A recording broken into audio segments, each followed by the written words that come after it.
music this time. I still can't. So it's on you to start us then, Sam. So go and start us. I think I could hear it because I had my mute my YouTube on. Shame, shame, shame.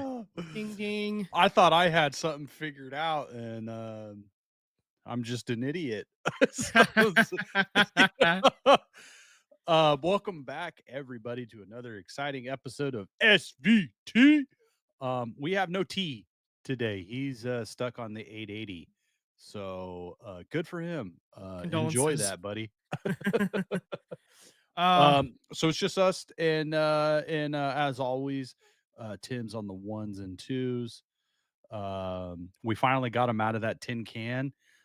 So he's in a tin box. Uh so that's right. A little more elbow room. a little bit more room for him. So Yeah. um how you guys been? Tim, yeah, I'm used to going round to everybody, but Tim gave me the thumbs up. He's good. Vince, Yeah. how are you? I'm all right. The power at my house actually last night was out for about 10 or 12 hours. It came back on at about 2 a.m. So call me Smaug because I'm dragging today. Yeah, But other than that, I'm fine. I'm ready to put that behind me and start just chopping it up. How about you, bud? I'm doing good, man. I think I mentioned it not last week, maybe the week before. I got like some home renovation stuff happening, and it's happening. It is. Yeah, yeah. You sent me the pic. Yeah, So it is happening, but it's a lot of fun. So I'm just kind of like recovering from that and planning the next phase of the project, and then on top of that, trying to keep up with all the sports that we love and enjoy. right. So yeah, pretty good. All right, let's get this show back on track. Let's get started. Let's get rolling and talk sports. That's right. That's right. So, let's first off the bat, we're going to talk NBA Finals. The series is tied one game apiece. Game one, Halliburton did it again. Uh, Yeah, Last second dagger gets the W for Indiana, and then in game two, OKC massive blowout. So yeah, the series is tied. So what did we really learn? Um, Indiana's not going Halliburton's to for go real. away. The Pacers are OKC learned the same lesson that all the teams in the East learned is Indiana is a pain in the ass. They're not going to go away easily on you.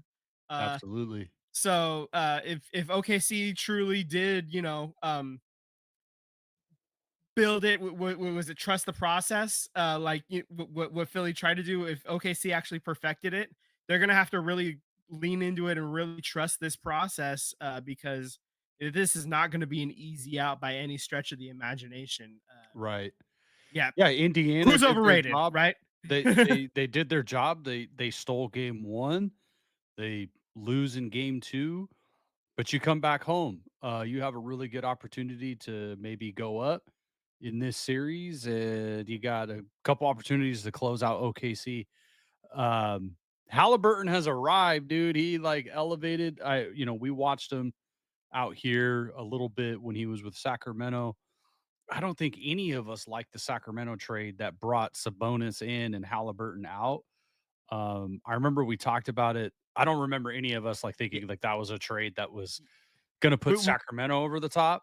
yeah, Of anything, I thought you should have kept Halliburton just based on age and potential. right. But that's Sacramento. He's doing really good in Indiana. So now they look like geniuses for doing that.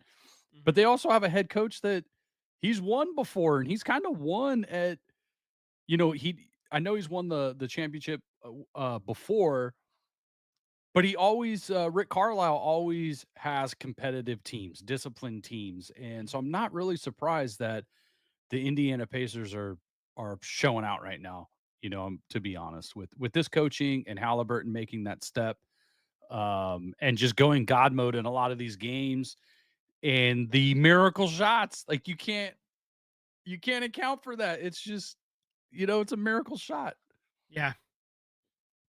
I mean, yeah. So, obviously, game one was a huge story, and I think I just like all caps lock into our group chat, just like Hallie, like when he hit that dagger. Because oh my god, was that a thing? Like I couldn't believe he did it again. Like I literally turned into the Jesse Pinkman. He can't keep getting away with this. Uh, Yeah, I mean, how many game-winning tying shots or whatever in one place, in this in one playoff in season, one playoff? postseason. It seems like Yeah, yeah, it seems it's like like four of every them, man, or series something like that. he did Yeah. something, so it's amazing. I have to say though, the ESPN broadcast with Bob Myers and Stephen A, like, we love Bob Myers. I think for the most part, he does a pretty good job when he's, like, actually speaking. But the broadcast, these guys from ESPN, did you hear this? Like, they're just screaming over each other. Like, there's no information coming out of it. It's totally just takes you out of the game. There's no substance to what they're saying.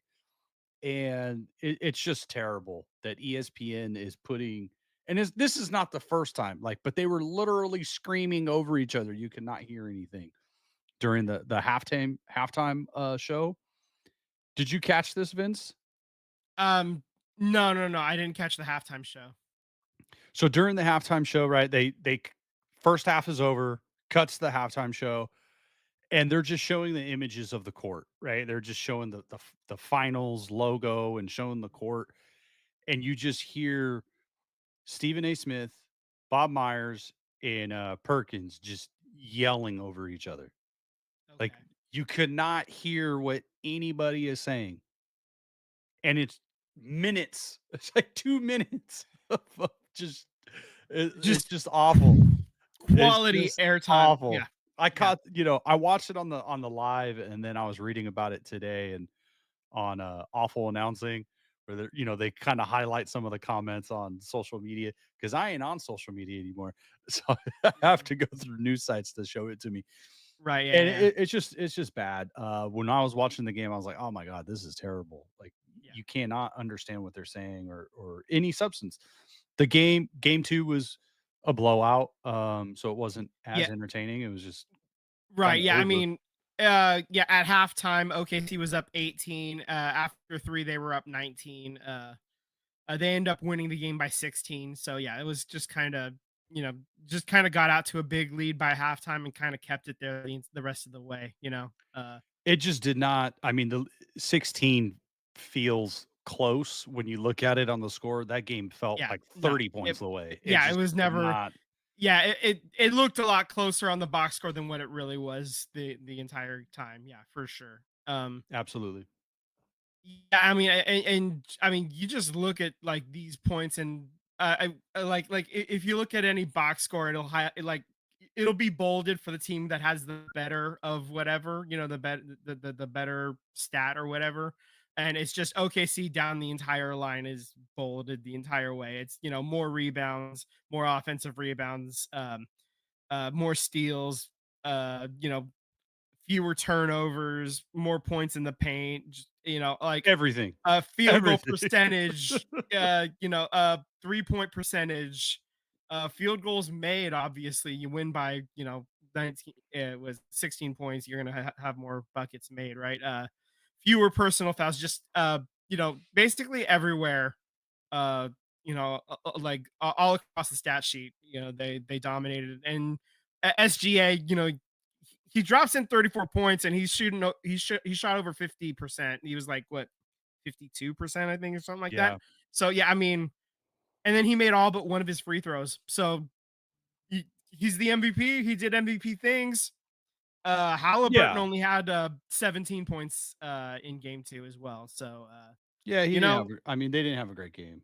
yeah, yeah, it's just But I mean, you're yeah, heading home. You're heading yeah, home. You got you've got opportunity to maybe to defend your home court. You go exactly. 3-1 They going back. always say when you're the team going on the road first, right? You want to get a split, and that's what happened, right? They got That's their what they split, did. and then now you get to come home and you try. You got a chance if you win both of these games at home. That is a massive hole that you put OKC in. Absolutely. So And of who do you course, got if from here yeah, on out? I still think OKC is gonna end up winning this series. You know what? I'm gonna call it right here. We're gonna get another split in Indiana, and then OKC is gonna win the last two games, Right. games 5 and 6. That's what I got. I got OKC winning games 4, 5, and 6. How about that? Remind me, Indiana's gonna didn't win this one. Tyler Uh, had OKC in 5, I think so. and then we had him in 6? I believe so. I think Yeah. we both had I think we both had Yeah. OKC in 6. Yeah. Yeah. I was putting a little. Yeah, we were putting a little more respect on Tyrese Halliburton's name. I mean, yeah, I mean, if you watch him in these playoffs, I mean, you Yeah. got to, right? Yeah, yeah, totally. Yeah, so I get so this coming schedule this week, you have a game on Wednesday, that's game 3, and then game 4 is on Friday. Game 5 will tip off basically right as we start recording on Monday, next Monday. So we will know what kind of situation game 5 is. Is it the series tied, or is somebody trying to close out the series, Right. and that'll be a question for next week, obviously. But this is obviously it's a crucial game threes. The odd number games are really turning points in the series, right? Yeah. So uh if they're if it's tied 2 games apiece, and we're talking next week, like with it tied 2 apiece, this is game 5 becomes massive. Like Yeah. that's what it comes down to. Like game 5 could be. I picked OKC to win just based on they got the MVP. They got Chet Holmgren. I mean, they're loaded, right? The process, they got all these draft picks and traded for guys and Mhm. more guys on the way with the draft capital. So we think that OKC is going to be a problem for a really long time. And I picked them to win the finals. I don't none of these teams are the dogs, and these aren't our dogs in the fight, you No, know. yeah, yeah, Um I'm not gonna lie, man. Part of me kind of hopes Indiana wins, even if that means yeah. I got my pick wrong. Just because like you're rooting for Tyrese Halliburton because of what he did in the playoffs as like the guy doing it. Because you don't really Mhm. see that anymore, like the one guy just taking over and winning. So part of me is kind of rooting for Indiana just because of his story and this epic playoff run and the game winning shots and the game tying shots Mhm. and And then just this guy on the dragging the team sideline. over like how do you not love that? So I'm kind of Yeah, yeah, rooting for Indiana now just because yeah. I want the story. Yeah, yeah, yeah, yeah. Yeah, I get that, and I'm certainly not against it. I don't have a like you said, we don't have a dog in this fight. Right. I mean, I've never set foot in either of these states, let alone cities. Right. So Right. Absolutely. doesn't matter to me. Like honestly, like I just want to see good games. I just hope everybody has fun. Like I'm going full team mom on this. Absolutely. All right. All So right, let's. brother. From these two dogs to the dirty dog that is the New York Knicks. What a dirty move. They Tom Thibodeau fire. gets you. Go ahead. He's fired. He got them to the Eastern Conference Finals, and his thank you package includes a one-way ticket to the freaking door, man. He's out the door. He's fired. Tyler said it in our group chat that Tom Thibodeau wears thin on teams, and there is some truth to that, to be Yep. sure. But I mean, I just, it boggles the mind, like what happened? Like how bad was it that he has the Knicks there? This is the furthest the Knicks have gotten in 25 years or something like that. Like, I mean, I we're mean, this talking is Latrell Sprewell was the last time. since he's been hired, this is like the best 3-year, 4-year run that Yeah, he's been there. What 3 years, I think, So you're something like talking a that. 3-year run, something like that, 3, 4 years, whatever it may be. It's been the best run they've been on in how many decades? In literally like 30 years. You know? Yeah, Um, yeah. Warriors, great Latrell Sprewell was on the Knicks the last time they were this good. right. Yeah. But the thing is when you hired Thibodeau when you hired him initially, the concerns that you had, him wearing on the teams, not relying on the bench, keeping his starting five in the game, not, relying on his superstars, not being super creative with the offense, but being a defensive team, a tough team. That the we knew who he was coming in. So to say that like all of a sudden that's not what we need anymore, like I don't know. That's kind of the coach who that's who he is. And he's not I don't think he's lied about it. I don't think he's like there's any, falsifying who he was. It just seems like he earned at the very least another season to see what happens. And based on the interviews after the fact and the comments after the fact, it doesn't seem like it was Jalen Brunson saying, "Get this guy out of here." From what I read, it was ownership that said, "No, no, no, no, no." Like everybody else, players, from what I'm reading, it seemed like even though he's a tough coach and a hard nosed coach, they kind of embrace that mentality, and Yeah. it kind of showed up on the court in certain things. I think when they made the trade for Bridges, I think I know we were all like, "Damn." But I do think the team lost something getting rid of Dante DiVincenzo. I feel like they were a better team last year, and I know they had some injury stuff and other things going on. But at the very least, you still got to the Eastern Conference Finals, and if it wasn't for a crazy run by Halliburton, you probably advance. I still don't think they were good enough to beat OKC.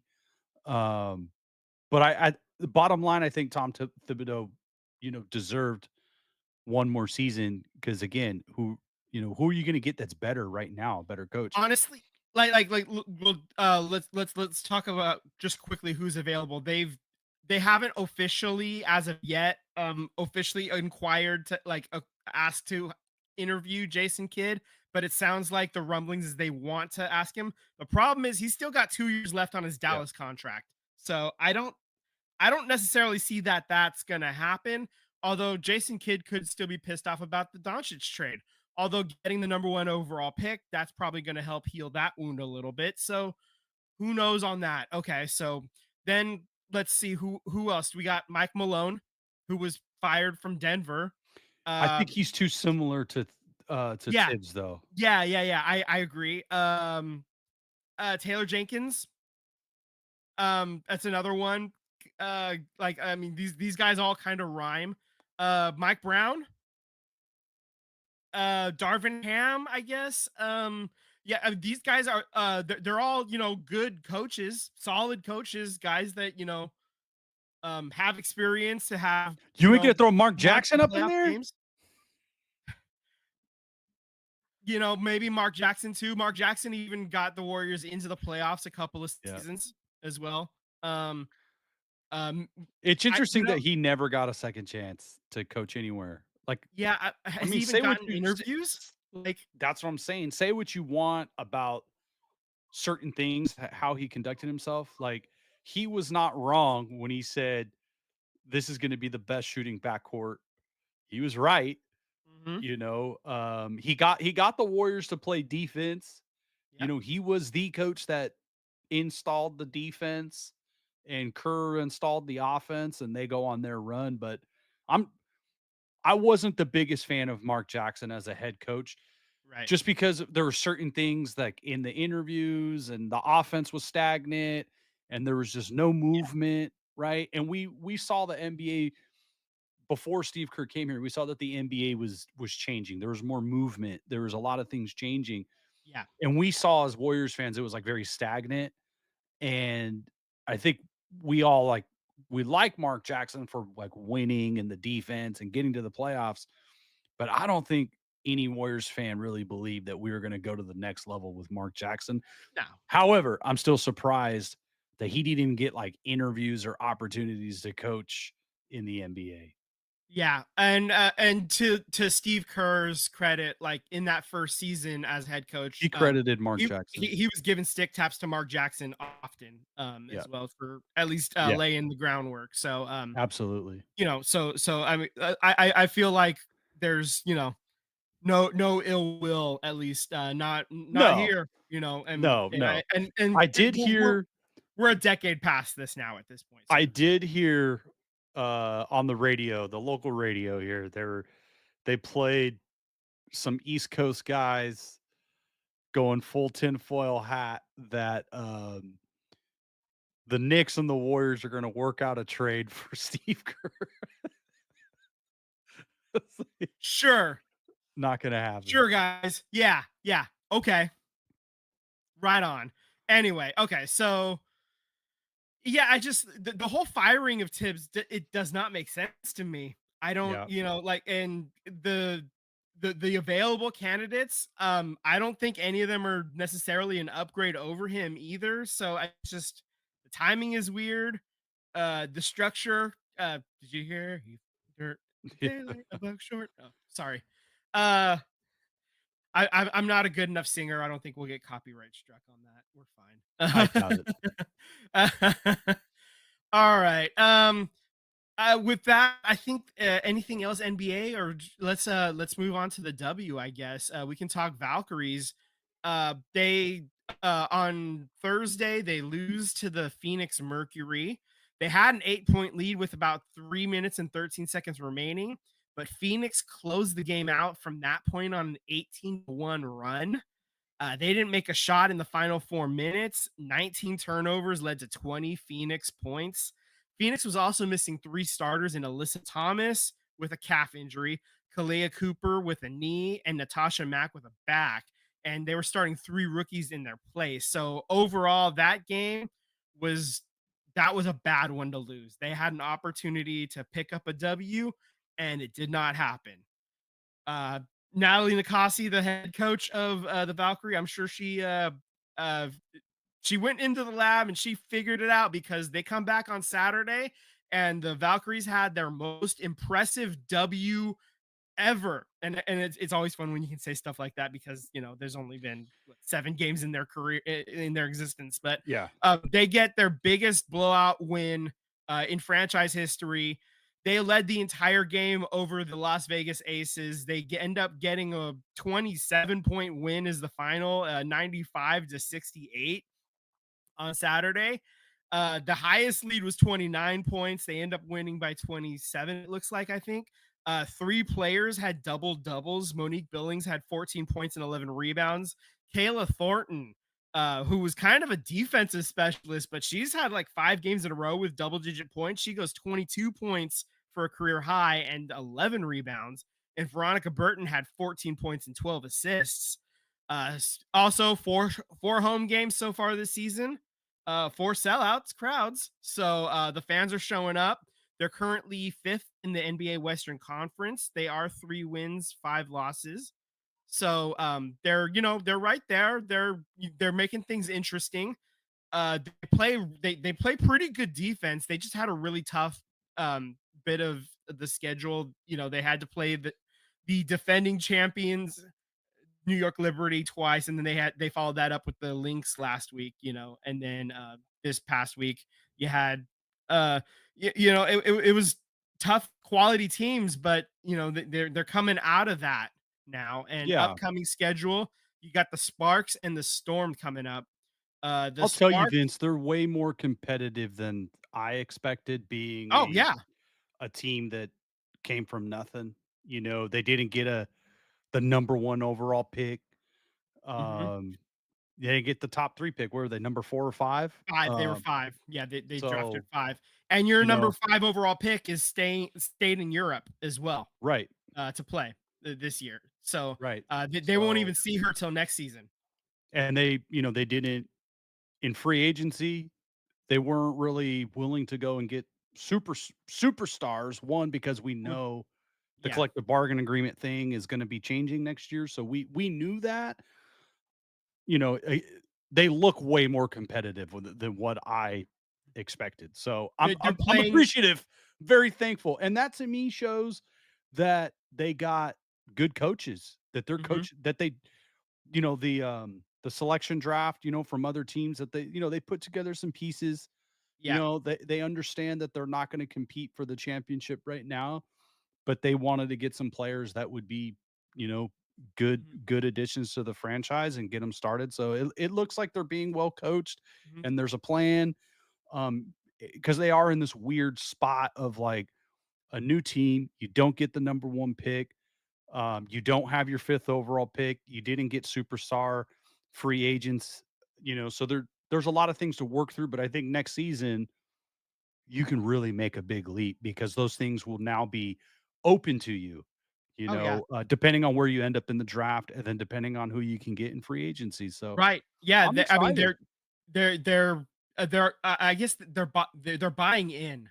The players are Yeah, buying in, like, defense travels, right? yeah, Like they play, when they're not playing the number 1 team, top end undefeated teams, both the Liberty and the Minnesota Lynx, they're both undefeated still, 9-0 and 8-0 respectively. yeah, Uh, when they're not playing those teams, they are actually 3-2. You know, you take those 3 losses out, you're 3-2 against everybody else, and that's way better than I would have hoped for from an expansion team.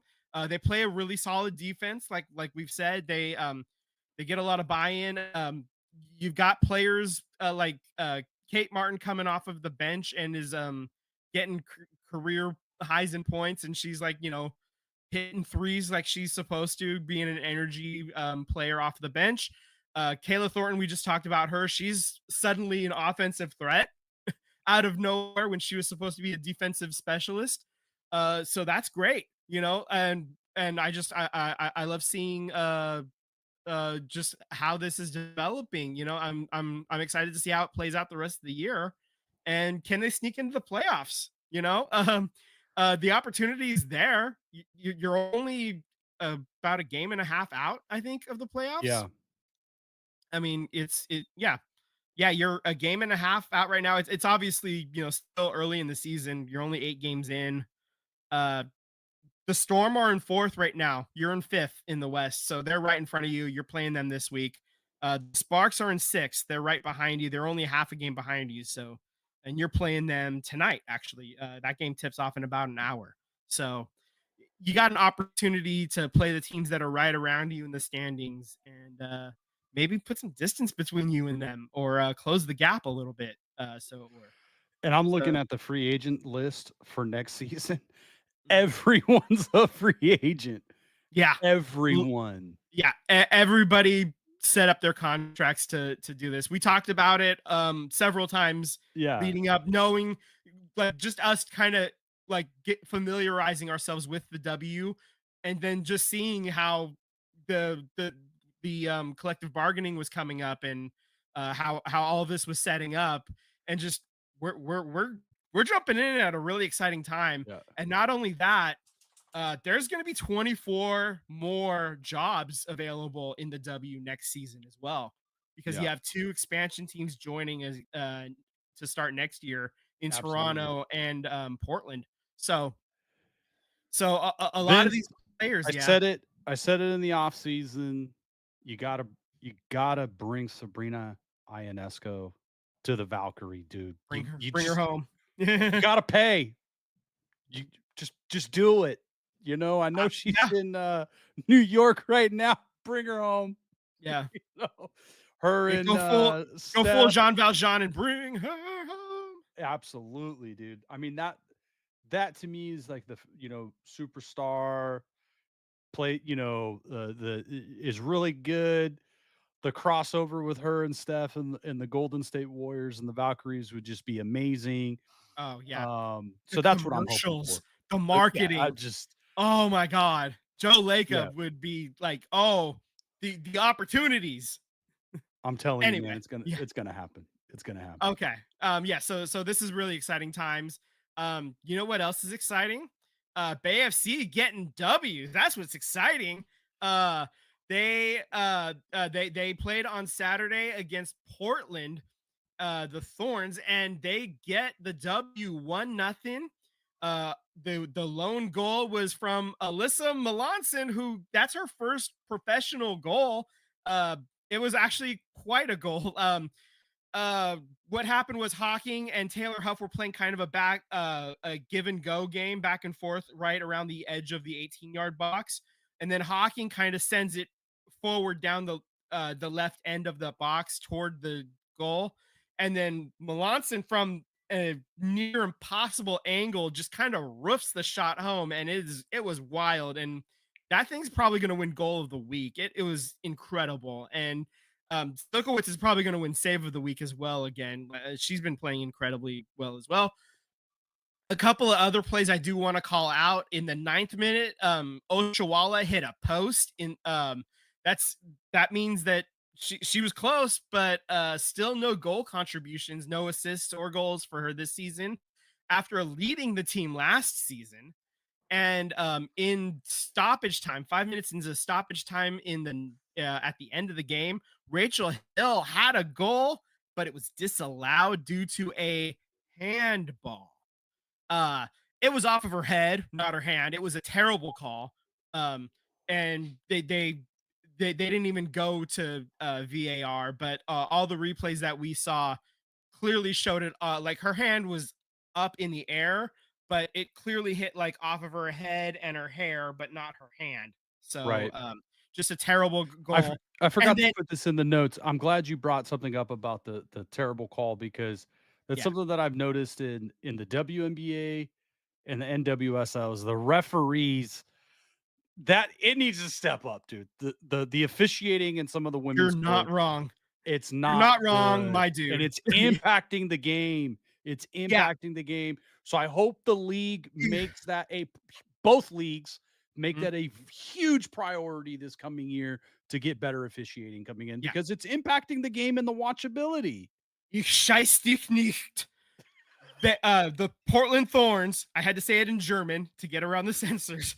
Um, the Portland Thorns had an opportunity. They almost scored uh like immediately after the disallowed goal, like in stoppage time. That like it like the ball was there and it just kind of went just past just wide off of a cross and then went out of bounds. But like um the scream I would the rage, the yell I would have yelled. That would have cut my power off there instead of the Mylar balloon that did the job a day later, you know. Yeah. That's my voice alone would have ripped the power lines down in my neighborhood. Uh if that if that ball goes in, but it didn't, thankfully. When you look at the advanced metrics, the expected goals, Portland probably should have had a goal at one point. Probably that last one that didn't quite sneak in, if we're being honest. Uh, but so it probably should have been a 1-1 game. Bay was a little bit fortunate to get out of there, but they are now up to 8th in the league. Remember, playoffs are top 8. So Portland is now in 7th after that L. Portland had been unbeaten in their last 4 as well. So it was a good time to beat somebody who was ahead of you in the standings, bring them a little bit closer, you know. So that was great. Just looking at like some of the other stats, Portland had a lot more offensive chances in general, but most of them weren't good quality except for that last one that I talked about. They had way more corners. It was like 9-1. Uh, but Bay FC had like the goal that they had that was crazy good, and I like I don't know. In terms of just total chances created, though, like is 11 versus 10. So like overall, in terms of run of the game, it was fairly even, and um, Bay was lucky to get out of there with the W, I think, and thankfully so. Like I said, when you looking at the schedule coming up, you're playing the Orlando Pride on Friday. They're sitting in second in the standings right now. They're they're tied with the Washington Spirit for second. Casey Current is in first. You already lost to them handily, so uh, not going to worry about them just yet. So hopefully you're hosting them at home. It is going. This past game was Pride game. This upcoming game against Orlando Pride is going to be Juneteenth game. So hopefully everybody shows up and we can get get a W, and if not a W, get a draw Yeah. out of a really good opponent. I would be very happy with a draw unless they were ahead and surrendered a late lead. Then I would be disappointed. But Right. always want to have that caveat. But I mean, a draw in the grand scheme of things against a top flight team, that would be great. Uh, Abby Dahlkemper hasn't looked quite as good this year as she was when she came over initially in the middle of last season. So hopefully she finds it a little bit.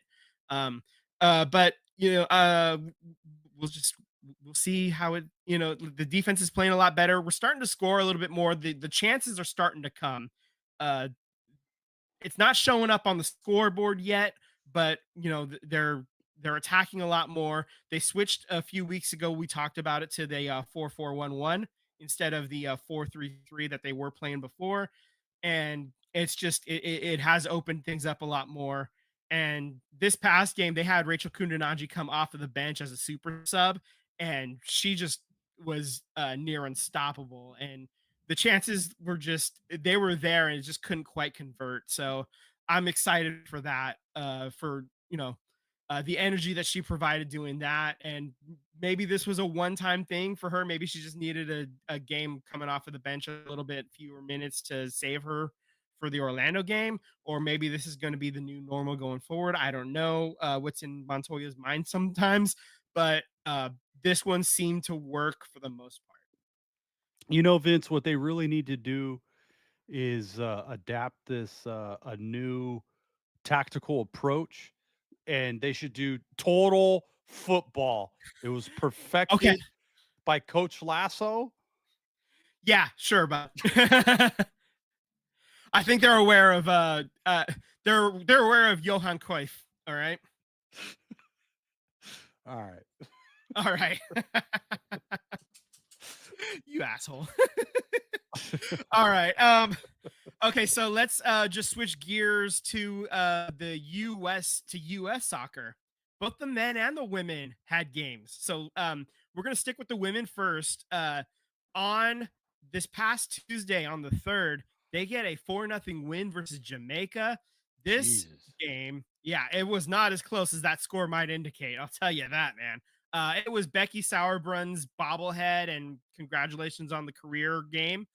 Um, Honestly, of all the bobbleheads you see, hers is not that bad, man. Like I've seen worse. I've seen a lot worse bobbleheads. So I'm kind of jealous that I wasn't able to get it. But the game was in St. Louis. I wasn't going to make it out to St. Louis to get a bobblehead. But as far as the scoreboard itself, Ali Sentnor had 2 goals She had a about 10 game, huh? minutes apart. Um, for starters, let's see. Uh, the 19th minute, Lily Johannes chipped a pass to the right side of the box to Emily Fox. She then one-touched it back to Sentnor, who then just finished it. And then 10 minutes later, Alyssa Thompson's shot was blocked. Sentnor just kind of cleans up the loose change. And then in the second half, Lynn Biondolo comes on as a super sub, and she gets a brace in the 60th minute. She gets off a corner kick, served in by Ali Sentnor. The ball was headed toward the goal by Claire Hunton. Um, Goalkeeper saves it, but Lynn Biondolo connects it in the air. She's been working. She had a leg injury earlier, so she had the leg strength built up from all that rehab, and she was able to do some really fancy freaking kick thing, and puts it home. And then in the 88th minute, Lindsay Heaps came on as a sub as well. From the midfield, she sends it deep to Avery Patterson. Patterson crosses the pass, and then Lynn just kind of crashes the net and scores that way. So there's your 4 goals that way. When you look at some of the stats for this game, just kind of fun facts.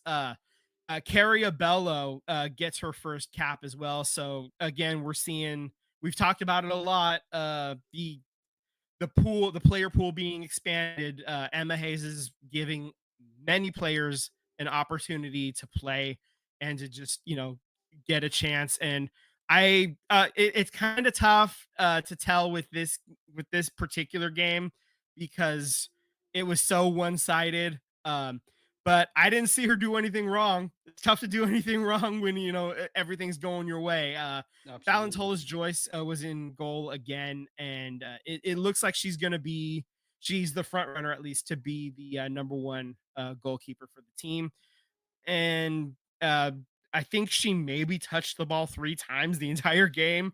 Yeah, it was just a very one sided affair. Jamaica had 2 shots total, none of them were on target. Possession, in terms of percentage, USA did have the bulk of percentage of the possession. What percentage do you think USA had? 65%, I need you to go higher. 80%. I need you to go higher. Oh my god, 95%. No, it wasn't quite that high. It was like Okay. 92 at one point, but Jesus. it ended up finishing at about 83%, 83 to 17. Okay. Passes was 740 to 155. Um, Pass accuracy was 89%. Okay. God, 12 corner kicks versus none for Jamaica.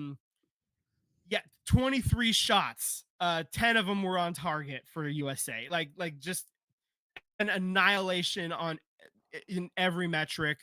I've That was that was a fun game. Everybody got to feel good, but I don't know what it really tells you other than USA is light years better than Jamaica right now, at least on the women's side. Like unfortunately, uh that's all that this game told you. And it was a nice farewell send off to Becky Sauerbrunn. And for those of you that didn't know, she like was able like she announced on her own podcast that like she is pregnant and was like expecting, but she was able to show it for the national TV audience for the first time. So some of the players didn't even know apparently, and so like there's in the background you could see like Kat Macario when Becky was like indicating the pregnancy, like with her hands over her belly, and you just see her like jaw drop going, like so that was kind of a fun little meme that happened there. So just fun team US women's national team content there. Now on to the men's side. Right off the rip, they get a goal. They're playing Turkey and they get a goal in 1 minute. Jack McGlynn, unfortunately, they had a really bad 3 minute stretch, and they allowed 2 goals to Turkey in the 24th and 27th minute, and that's your ball game. They lose 2-1. That being said, Pochettino left that game feeling pretty good actually about the effort that the team put in.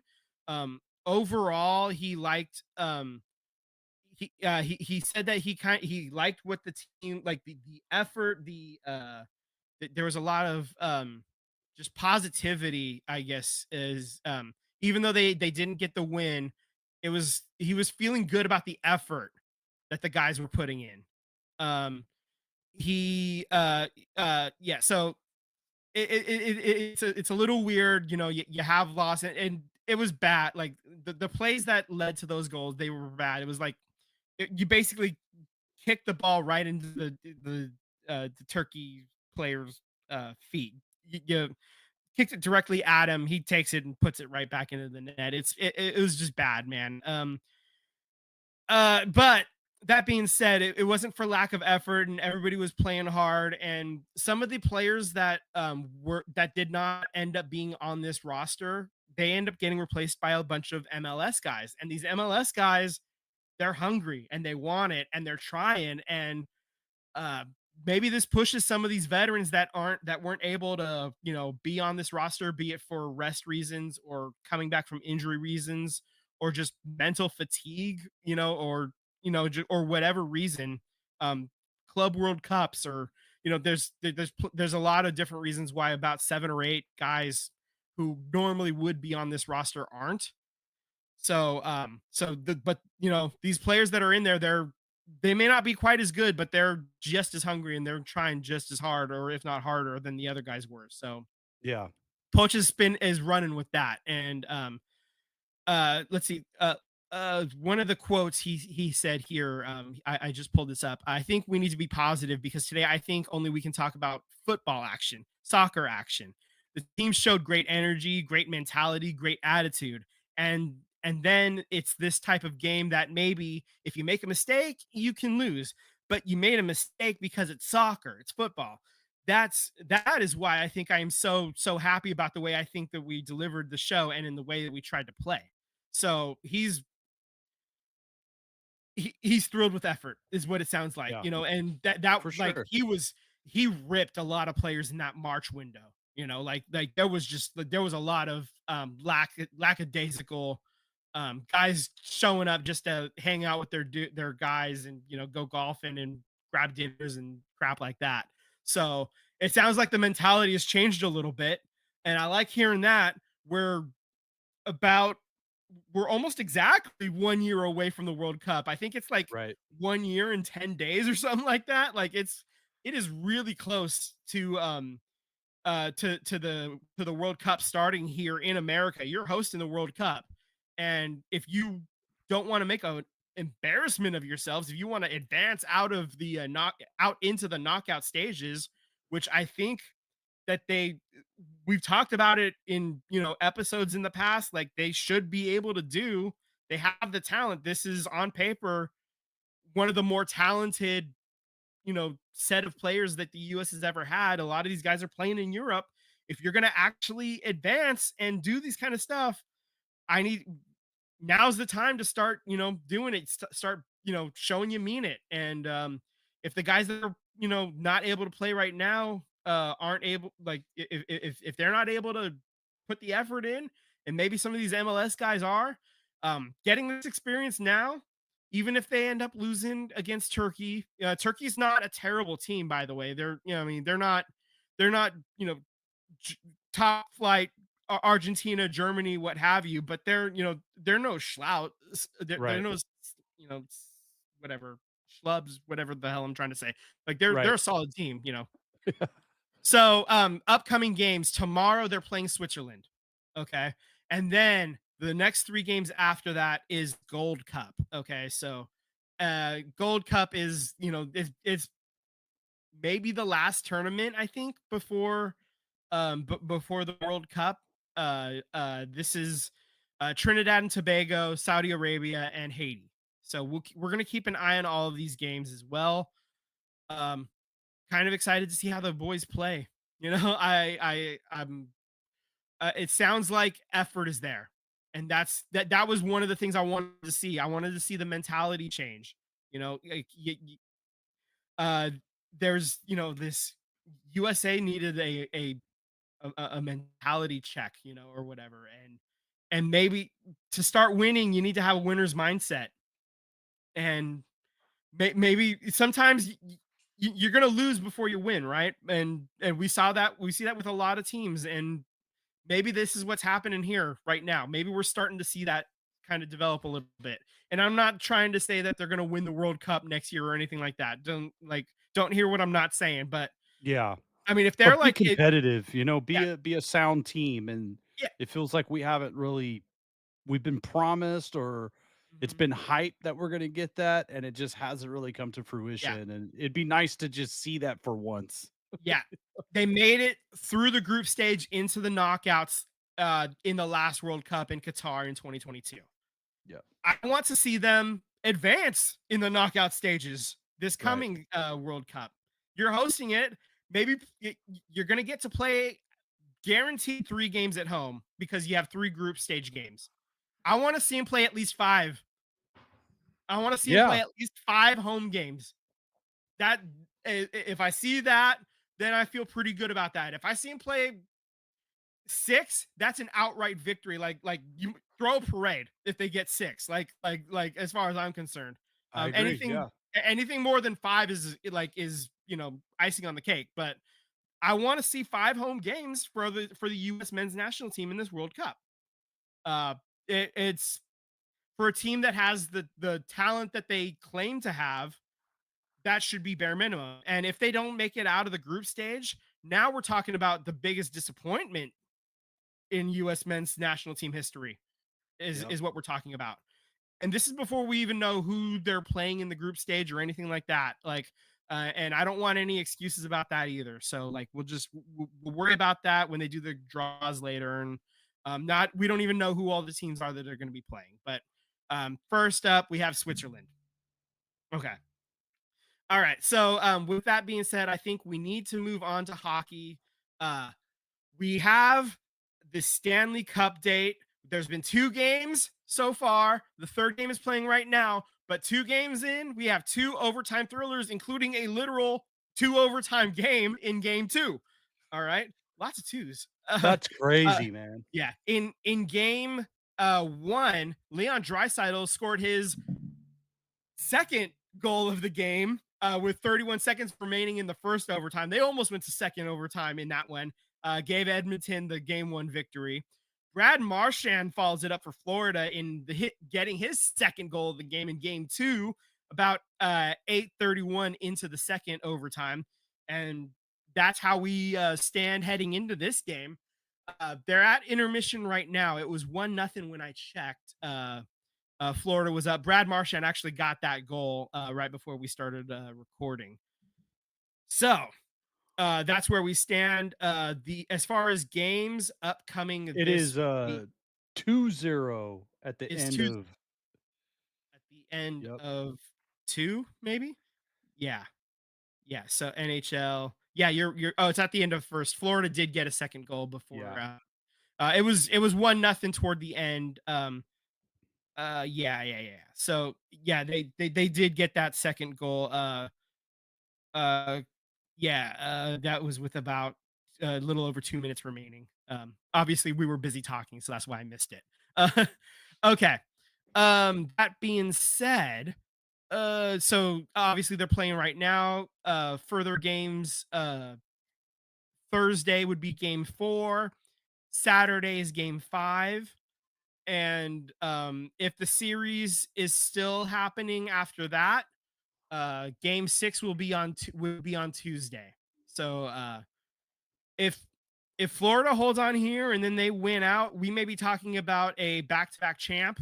If the Oilers make come back in this one or get a win in any of the next 2 games, we're talking we're talking about a game 6 on next week. So Yeah. so that's where we stand with the Stanley Cup date.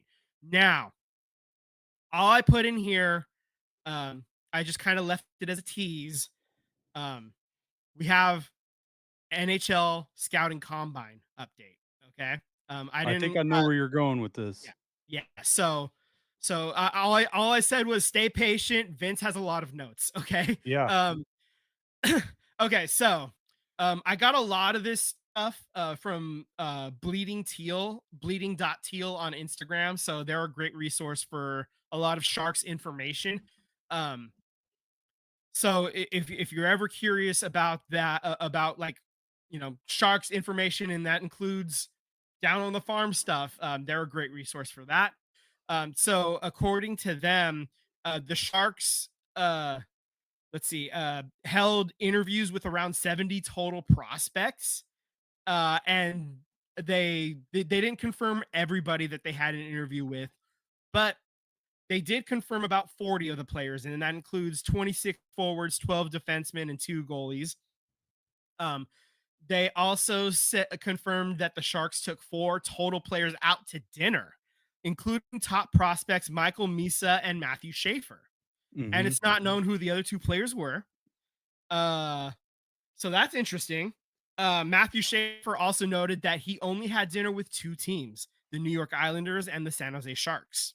Okay, that's very interesting.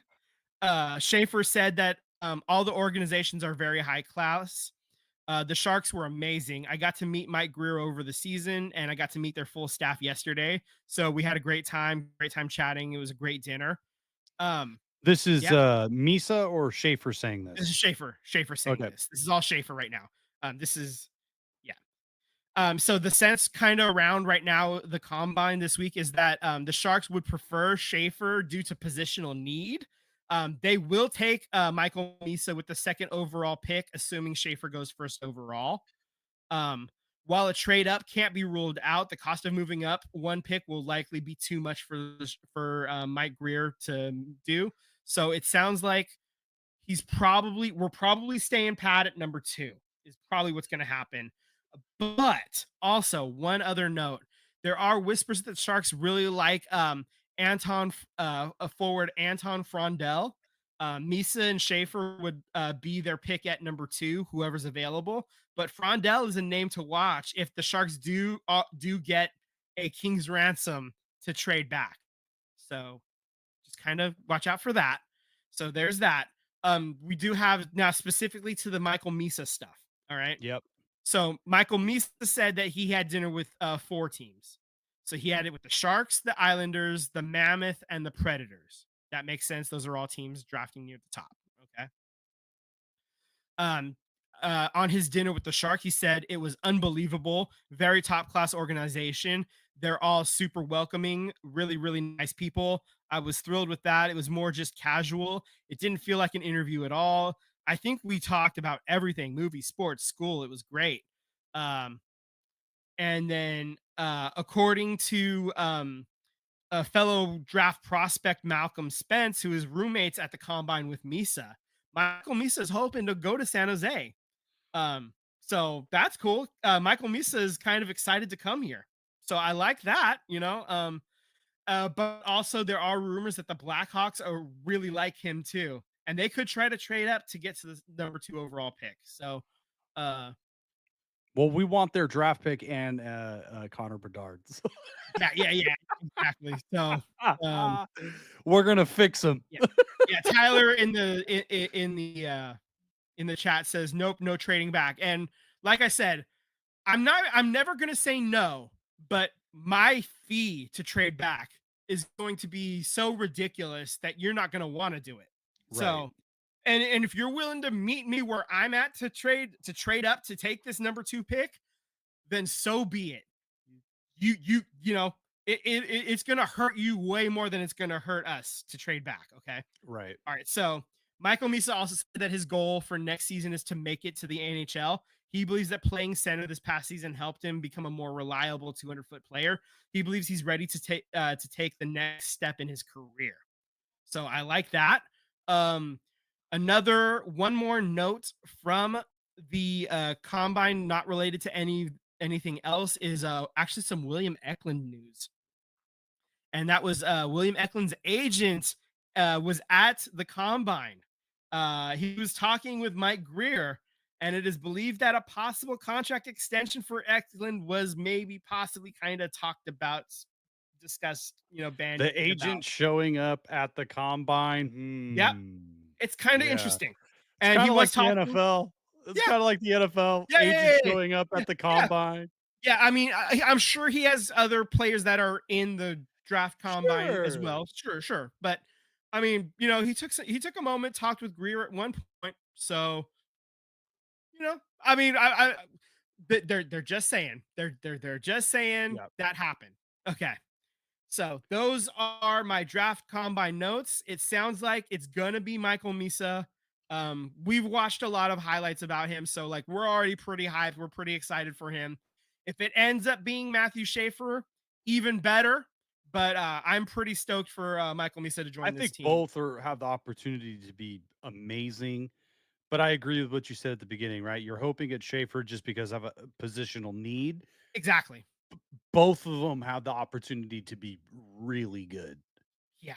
Yeah. And adding Definitely. a bunch of goals from Misa who could shoot the puck, Hmm. you know, Yeah. that's not a bad option to have, scoring on Oh, all your lines there, so speaking of scoring, Edmonton just scored. So it is 2-1 now. The second period just got underway. So we'll, like I said, keeping an eye on that. The comeback begins. Okay. We got just a couple of quick notes about football. I think we should just rip right through them and then we can call it a game. How's that sound? sounds good. All right. So Aaron Rodgers finally makes it official. He's signing with Pittsburgh. Sad tears for Kirk Cousins' trade market. Um, doo-doo-doo. Yeah. um, and then a couple of new breaking news today. Green Bay cut cornerback Jair Alexander after they couldn't come to an agreement on a restructure. He's a Pro Bowler. I'd like to see the Niners try to make a run at him. You Yeah, lost, but he has, I mean, if it's like a minimum deal, yeah, because he's had so many injury problems the past 2 plus years, you know? yeah. Well, I mean, well, I it depends on like how much of the dead cap is like comes in like him, and because they cut him, like how much that money is he getting and how much do the Niners actually Right. have to sign him for, if the Niners can sign him for a vet minimum and Green Bay is paying the rest of that contract out to him, then I don't know why you wouldn't at least try to make that push, and then you Yeah, just try for to sure. sell him on that. I mean, you lost Mooney Ward because of the personal trauma. Sure. uh, and so I that it's begun basically. The the salary cap casualty season has begun, and so now it's time to go hunting. Uh, Speaking of salary cap casualties, Nick Chubb, who was cut basically or not signed in Cleveland, he finds a home in Houston for 2.5 million 1 year contract. Uh, he basically couldn't stay healthy. Is the long and short of it. All world talent when he is able to play. Uh, but now he's gonna be Joe Mixon's backup. Joe Mixon is durable as hell. So Yeah, I mean, yeah, maybe it's a good yeah, opportunity for him to, get healthy, and when if he is healthy and you're gonna have some moments where he's gonna get the ball, spell the starting running back.